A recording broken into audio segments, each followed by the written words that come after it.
Et quand il avait fini, il partait dans un autre village et il racontait encore ses histoires. Et les gens venaient l'écouter. Et Bacco, quand il était jeune, était devenu tellement fameux, tellement célèbre, que sa réputation marchait devant lui.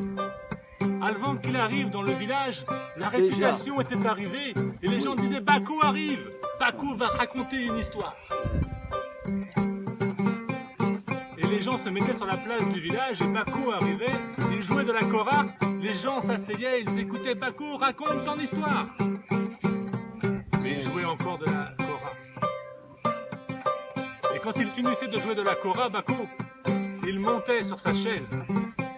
Il regardait la foule et il disait « Est-ce que vous savez ce que je vais vous raconter ?» Et là, les gens disaient « Non, Bacco, on ne connaît pas ton histoire, raconte !» Et lui, il descendait de la chaise. Il disait « Si vous ne savez pas ce que je vais vous raconter, alors c'est pas la peine. » Et il partait. Il laissait là les gens sur le village, tout seul sans l'histoire. Et les gens sont restés sur la place du village et ils ont dit « Mais Bacco est vexé, il fallait répondre oui. Et s'il devait revenir dans le village, on répondra oui à la même question. » Et un jour, la réputation de Bacco est arrivée dans le village. Les gens ont dit « Il va venir, il va raconter encore. » Il est venu, les gens se sont rassemblés, il a joué la kora. Les gens se sont assis. Il a arrêté la kora, il est monté sur la chaise. Et il a dit « Est-ce que vous savez ce que je vais vous raconter aujourd'hui ?» Et les gens ont dit « Oui, on sait, Bacco, on sait. » Alors il est descendu de la chaise. Il est parti en disant « Si vous savez déjà ce que je vais raconter, c'est pas la peine que je raconte. » Et il est reparti comme ça.